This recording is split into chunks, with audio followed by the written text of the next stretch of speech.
이 땅에 오신 그 이름의 비밀이라는 그 주제로 예수님의 이름에 대해서 우리가 살펴보고 있습니다.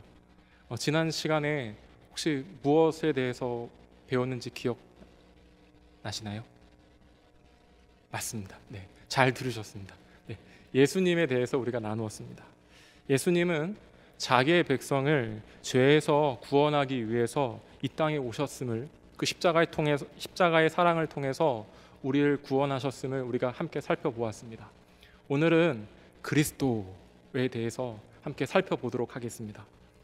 우리는 보통 예수 그리스도라고 자주 사용하기 때문에 이 이름이 하나라고 이해하기 쉽습니다. 그런데 그리스도는 예수님을 지칭하는 이름입니다. 신약 성경에 무려 500번이나 예수님을 가리켜서 그리스도라고 나올 정도니까요, 그 그리스도라는 이름이 가지고 있는 그 영적인 무게가 얼마나 무거운지를 우리가 미루어 짐작할 수 있습니다. 우리가 다시 한번 요한복음 1장 41절 말씀을요 다시 한번 보면은요, 이 말씀 제가 읽겠습니다.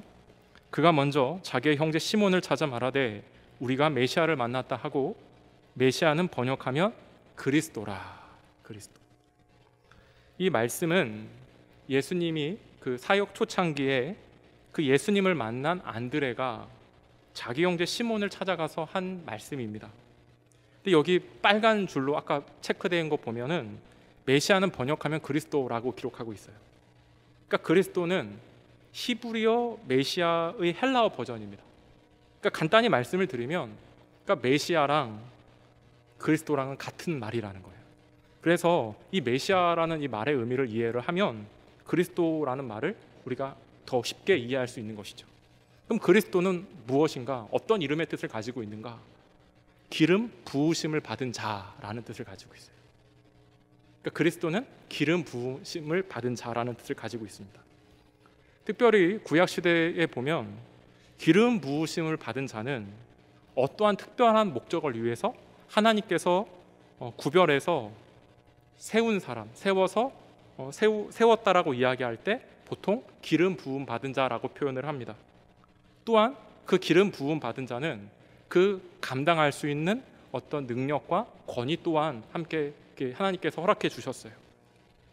근데 보통 신약 시대에 들어와서 메시아, 그리스도는 어떠한 의미로 사용되어졌냐면, 그 당시 그 예수님 시대 당시 사람들이 살았던 그 시대의 어떤 배경을 좀 더 우리가 이해하는 것이 필요합니다.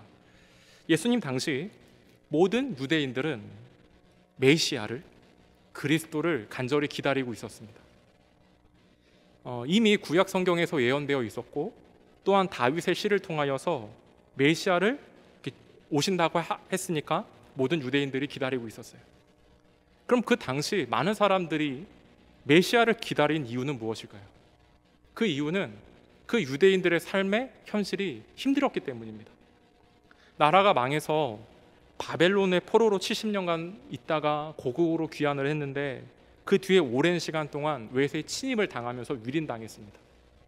이제는 로마의 지배를 받으면서 받고 있는 현실이 너무 고통스러웠던 까닭에 유대인들은 다윗과 같이 정치적으로, 군사적으로 영웅인 메시아가 왔으면 좋겠다라고 하는 그 생각을 강력하게 했습니다. 아마도 메시아가 오면, 지금 우리가 로마로부터 지배를 당하고 있는데 로마의 압제로부터 벗어나고 새로운 나라를 우리 가운데 건설해 줄 거야 라는 그런 기대와 신념을 가지고 많은 유대인들이 그 메시아가 올 것을 기다렸어요. 근데 예수님은 많은 사람들이 기대했던 것과는 달리 정치적으로, 군사적으로 어떤 구원자가 아닌 훨씬 다른 차원의 메시아로 오셨습니다. 그러니까 예수님은 이 땅에 오신 이유는 우리를 구원하기 위해서 오셨고, 이 땅 가운데 하나님의 나라를 보여주기 위해서 이 땅 가운데 오신 것이죠. 그러니까 예수님이 자신을 그리스도라고 밝히는 순간부터 예수님이 자신이 어떤 분으로 오셨는지를 명확하게 보여주는 것입니다. 제가 먼저 그리스도는 기름 부음 받은 자, 기름 부으심을 받은 자라고 이야기했습니다. 근데 보통 구약 시대 때를 보면 기름 부음의 의식은 실제로 이렇게 사람 위에다가 기름을 이제 붓는 겁니다. 부었습니다. 그러니까 기름을 왜 붓냐? 하나님께서 이 사람은 특별한 사명을 위해서 구별해서 따로 세우실 거라는 뜻을 가지고 있는 거예요. 그리고 하나님께서 사람에게 기름을 부어가지고 이 사람을 세우실 때에는 반드시 세 가지의 역할 중에 한 가지를 맡기셨습니다. 그 세 가지 역할이 뭐냐면 바로 선지자, 그리고 왕, 제사장이에요. 근데 예수님은 구약 시대에 기름 부음 받은 자들과 확연히 다른 점이 있어요. 그게 뭐냐면 예수님은 기름 부음 받은 자들 중에서 가장 최고의 분이시다라는 거예요. 왜냐하면 예수님은 구약 시대의 사람들과 크게 두 가지가 달랐기 때문입니다. 예수님은 뭐가 달렸냐면 첫 번째로 예수님은 완전한 분이시다라는 거예요. 구약 시대에 기름 부음 받은 사람, 하나님의 어떤 일들을 사명을 감당하기 위해 기름 부음 받은 사람들을 보면 훌륭한 사람들도 많이 있지만 다 인간적인 어떤 약함도 가지고 있었습니다. 엘리야 같은 사람도 마찬가지죠. 엘리야는 그 바알과 아세라를 섬기는 그 850명의 선지자와 갈멜산에서 치열한 그 영적인 전쟁을 치루었습니다. 그 영적인 결과를 통해서 하늘에서 불을 내리는 엄청난 일도 경험을 했지만 이세벨이 협박을 하니까 로뎀나무까지 도망가고 또한 영적인 우울증에 빠졌던 그 약한 사람이기도 했습니다. 또한 아론 제사장은 어떻습니까? 제사장의 시조이기도 했지만 금송아지를 만들어가지고 우상 숭배를 저질렀던 사람입니다. 또한 왕 중에 우리가 잘 아는 다윗 왕은 어떻습니까? 다윗 왕은 하나님의 마음에 합한 사람이라고 하는 이런 평가를 들었지만 밧세바 사건을 통해 가지고 가정과 나라를 위기에 빠뜨리기도 했다라는 거예요. 그러니까 구약 시대에 기름 부음 받은 사람들은 모두 훌륭한 사람이었지만 불완전한 사람이었다라는 거예요. 그런데 예수님은 완전한 사람이었다라는 것이죠. 또한 구약 시대에 기름 부음 받은 사람들은 반드시 선지자, 왕, 제사장 이렇게 한 가지 역할만 감당할 수 있었습니다. 근데 예수님은 세 가지 역할, 선지자, 왕, 제사장의 역할을 다 감당할 수 있도록 부르심을 받았다라는 거예요. 그래서 우리가 예수 그리스도라고 이야기할 때 그분은 나의 선지자입니다. 나의 왕입니다. 나의 제사장이심을 받아들이는 것이죠. 우리가 구체적으로 그 그리스도가 왜 우리에게 선지자이고 왕이고 제사장인지를 좀 간단하게 살펴보도록 하겠습니다. 먼저 그리스도는 선지자입니다. 성도님들은 선지자는 어떤 역할을 하는 사람입니까? 선지자는 하나님의 입이라는 뜻을 가지고 있습니다. 그러니까 선지자는 하나님의 말씀을 전하는 사람이에요. 하나님 편에서 하나님의 말씀을 전하는 대변인인 것이죠. 하나님의 음성을 백성들에게 전하는 역할을 가지고 있었어요.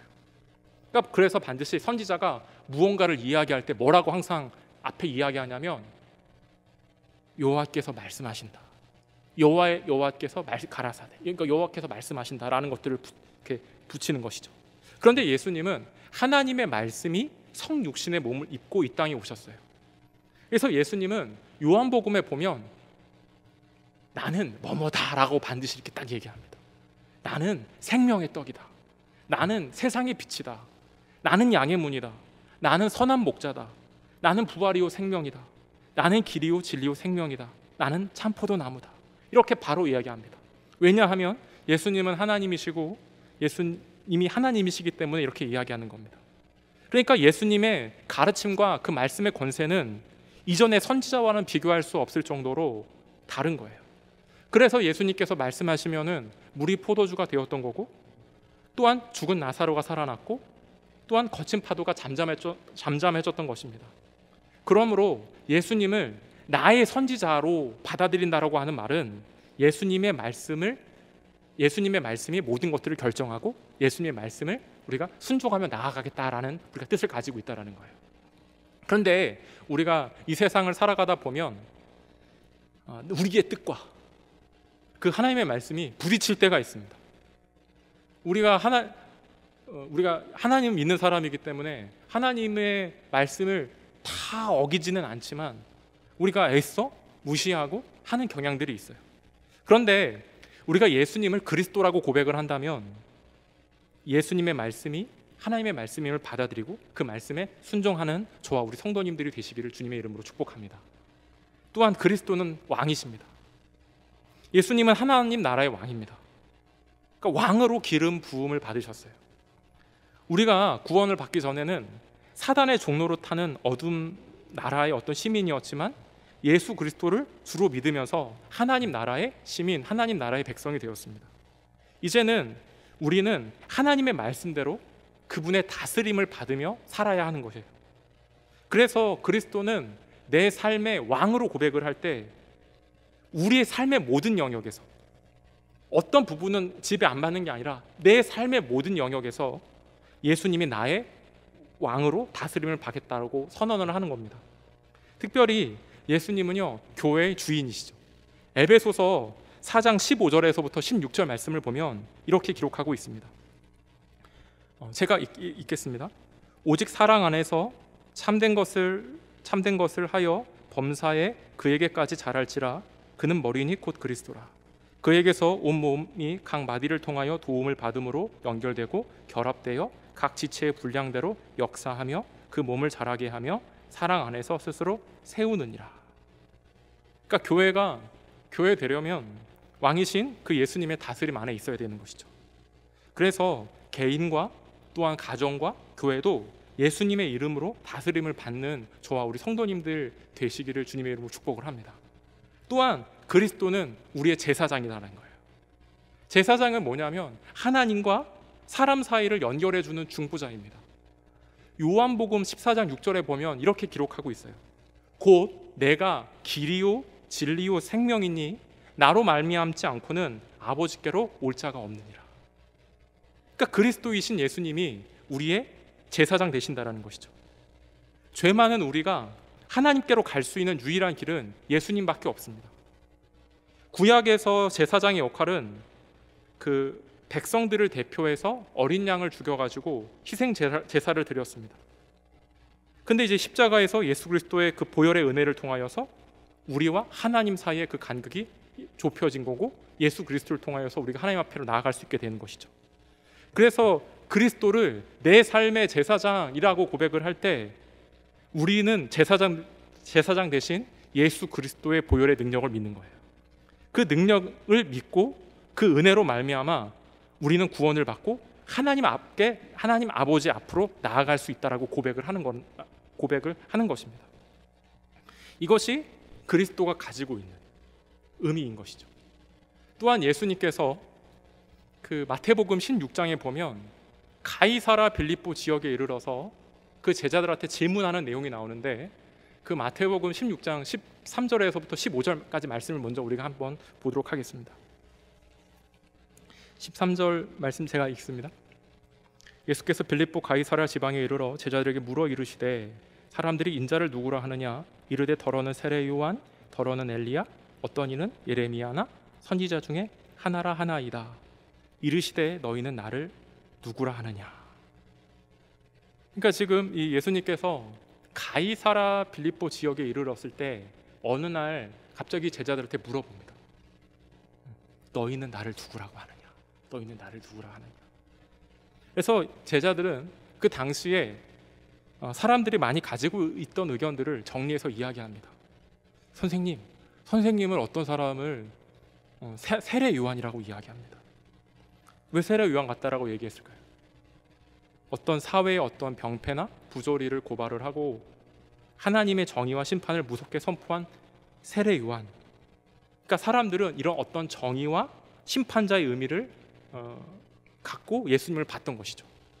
또한 어떤 사람들은 엘리야라고 합니다. 하늘에서 불을 내리기도 하고 비를 내리기도 하고 불병거를 타고 하늘로 올라간 기적의 사람 엘리야. 사람들은 수많은 예수님의 어떤 기적들을 보면서 엘리야와 같은 기적을 일으킨 존재로 봤다라는 거예요. 또 어떤 사람은 선지자라고 이야기합니다. 하나님께서 하나님의 음성을 들려주기 위해서 세우신 하나님의 말씀을 전하는 대변자 선지자. 그러니까 구약 시대 때마다 어렵고 힘들 때마다 선지자를 통하여서 하나님의 말씀이 선포되어졌던 것처럼 선지자를 통해서 하나님의 말씀이 전해져 사람들이 회개하고 위로와 격려를 받았던 것처럼 많은 사람들은 그들 시대에 보내주신 또 한 명의 선지자라고 이렇게 생각해서 이렇게 제자들이 이야기합니다. 근데 예수님께서 그 제자들이 정리했던 의견들을 듣고 그 말씀에 귀 기울이지 않습니다. 여기 15절에 보면 그게 중요하지 않고 너희는 나를 누구라고 하느냐, 그것이 듣고 싶다라고 이야기합니다. 그 예수님의 질문에 성도님들은 뭐라고 질문하시겠습니까? 오늘날 우리는 코로나 시대를 지나고 있습니다. 그래서 많은 사람들이 따가운 시선으로, 안 좋은 시선으로 바라보는 것 중에 하나가 교회입니다. 많은 어떤 언론을 보면 교회가 모든 이제 코로나의 주범인 것처럼 이야기를 합니다. 그래서 많은 사람들이, 많은 어떤 대중들이 교회를 향해서 한마디씩을 합니다. 그 의견들을 들으면 처음에는 그 생각이 맞지 않는 것 같다 하더라도 그 말을 들으면 맞아, 이 교회가 덕이 안 되는 것 같아, 교회가 문제 있는 것 같다라고 생각을 할 수 있어요. 이것처럼 예수님의 제자들도 그 당시에 있던 생각들을 정리해서 이야기한 것이죠. 그런데 예수님은 뭐라고 말씀하시냐면 다른 사람의 의견이 중요하지 않고 너희는 나를 누구라고 하느냐라고 질문을 하세요. 그런데 지금 이 예수님이 제자들한테 질문을 하는데 놀라운 사실은 그 예수님의 질문에 대답하는 사람이 한 사람도 없습니다. 제자들은 어떤 사람들일까요? 예수님이랑 함께 먹고 자고 24시간을 생활한 제자들이에요. 예수님 곁에 서서 예수님의 말씀과 기적의 삶을 체험했던 사람들입니다. 그런데 그런 침묵 가운데 베드로가 뭐라고 이야기하냐면 우리 16절 말씀 같이 한번 읽도록 하겠습니다. 시작. 시몬 베드로가 대답하여 이르되 주는 그리스도시요 살아계신 하나님의 아들이시니이다. 아멘. 생각해보면 베드로는요 뻔한 대답을 했어요. 그런데 예수님이 엄청 기뻐하십니다. 베드로가 뭐라고 대답했냐면 주는 그리스도세요, 예수님은요 살아계신 하나님의 아들이세요 라고 이야기해요. 이 얘기, 그러니까 주는 그리스도라는 거는 그리스도는 하나님이 기름 부음 받은 자 중에 최고의 분이세요로 얘기하고 있는 거예요. 선지자 중에 최고의 분이세요, 왕 중에 최고의 분이세요, 제사장 중에 최고의 분이세요 라고 이야기하는 거예요. 그리고 예수님은 하나님의 아들이심을 이야기하는 것이죠. 주님은 여전히 그리스도이신 줄로 믿습니다. 주님은 여전히 살아계신 하나님의 아들이신 줄로 믿습니다. 우리가 많은 소리를 듣고 많은 이야기를 듣지만 누가 뭐라도 우리는 이 사실을 믿습니다. 이 믿음에서 우리가 조금도 흔들리지 않는 저와 우리 성도님들 되시기를 주님의 이름으로 축복을 합니다. 이 사실을 깨닫고 고백하는 것은요 보통 일이 아닙니다. 예수님께서도 이와 같이 고백한 그 베드로를 칭찬을 하시면서 이를 알게 한 분은 하늘에 계신 내 아버지시다라고 할 정도로 이렇게 베드로를 칭찬을 합니다. 그러니까 하나님을 아버지라고 얘기할 수 있는 것, 주는 그리스도시고 살아계신 하나님의 아들이라고 고백할 수 있는 것은 하나님의 은혜인 것이죠. 그 이후에 예수님은 제자들에게 자기가 그리스도인 것들을 아무에게도 이르지 말라고 경고하십니다. 왜 그렇게 얘기하냐면 아무래도 안 그래도 예수님이 여러 가지 어떤 기적으로 인해 흥분해있던 어떤 많은 사람들이 예수님을 자신이 기대했던 어떤 정치적인 어떤 메시아로 착각을 하고 어떤 로마의 어떤 그 행동에 있어서 우리가 어떤 폭동을 일으킬 수 있기 때문에 예수님께서 어떤 자신의 어떤 정체를 드러내기까지 말하지 말라고 이야기하세요. 그리고 자신이 하나님의 아들이신 예수 그리스도, 이스라엘 백성들이 그토록 염원해 오던 구세주이신 메시아이심을 확인해 주시는 말씀이 마태복음 16장 21절 말씀입니다. 마태복음 16장 21절에서 이렇게 이야기합니다. 이때로부터 예수 그리스도께서 자기가 예루살렘에 올라가 장로들과 대제사장들과 서기관들의 많은 고난을 받고 죽임을 당하고 제3일에 살아나야 할 것을 제자들에게 비로소 나타내시니. 그러니까 지금 예수님의 이름이 예수 그리스도라고 소개된 이후 예수님은 십자가 사건을 이제 본격적으로 예언하기 시작하셨습니다.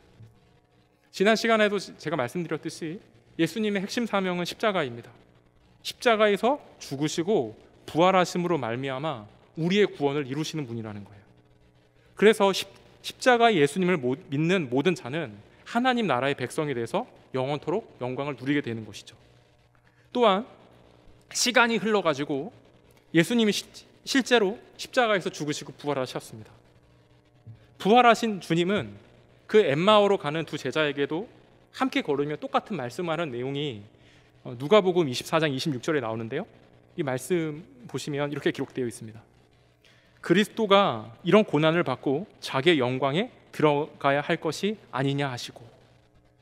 그러니까 지금 그리스도의 핵심 사명도 십자가의 부활 사건임을 확인해 주는 거예요. 즉 예수님의 핵심 사명은 죄에서 죄의 문제를 십자가에서 해결하시는 것이죠. 그러니까 그리스도란, 이 그리스도라고 하는 이름 가운데에서도 자기 백성을 죄에서 구원하시는 예수님의 사명이 담겨져 있습니다.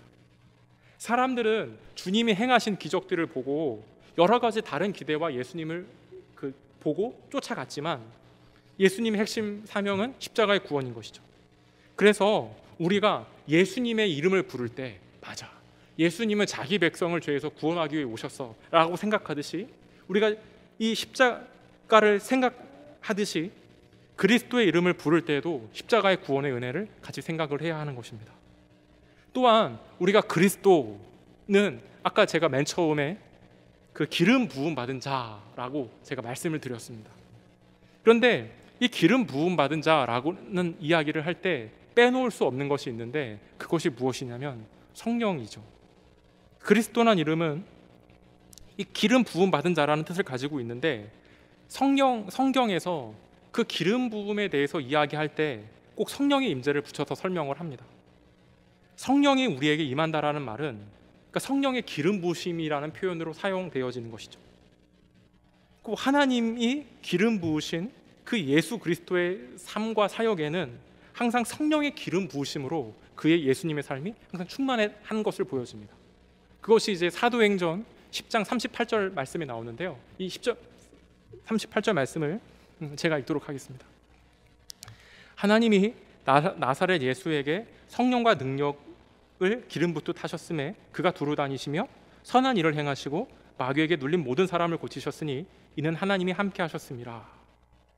이 38절의 내용은 누가 증언하냐면 그 베드로가 증언을 합니다. 그러니까 베드로가 예수님을 3년 동안 쫓아다니면서 그 예수님의 능력이 어디에 있는지 적은 것이죠. 그 이제 성령이라는 거예요. 하나님께서 성령과 능력을 끊임없이 예수님 위에 부어주셨기에 예수님은 그 엄청난 일들을 감당할 수 있었음을 베드로는 고백을 하는 것입니다.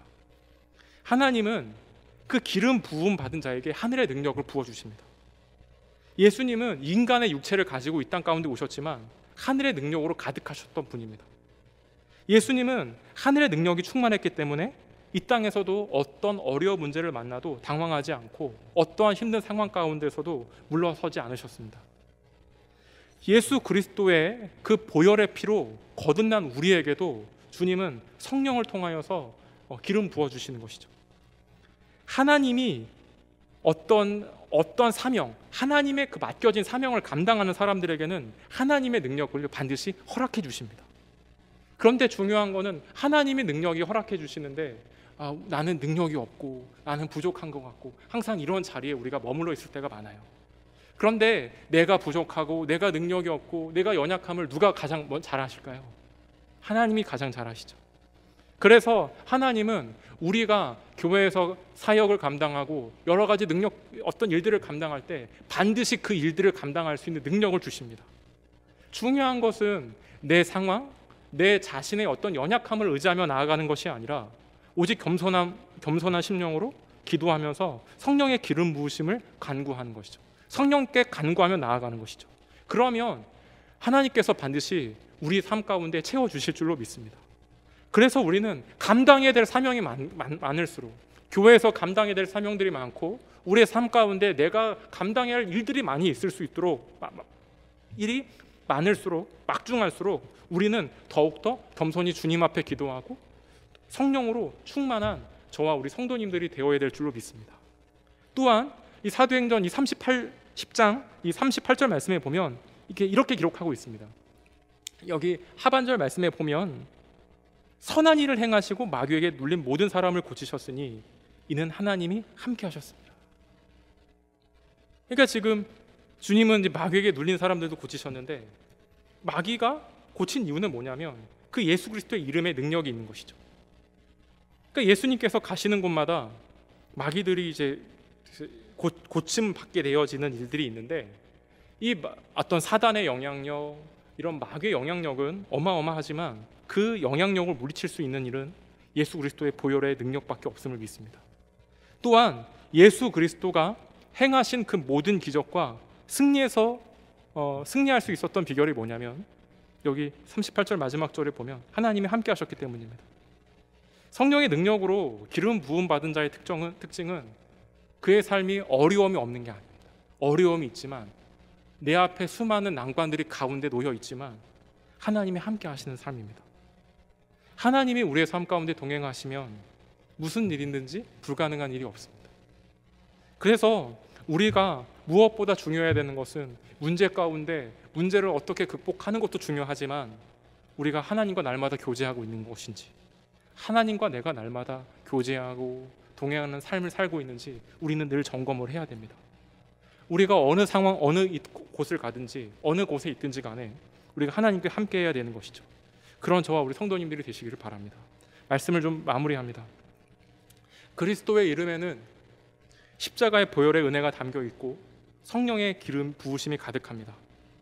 우리가 예수 그리스도의 이름을 부르며 나아갈 때 십자가의 은혜와 성령의 능력을 선포하는 것이죠. 그래서 나와 우리 개인과 가정과 교회를 살리는 그 예수 그리스도의 이름을 높이고 우리가 그 이름을 우리가 전하며 높이며 찬양하며 나아가는 저와 우리 성도님들 되시기를 주님의 이름으로 축복을 합니다.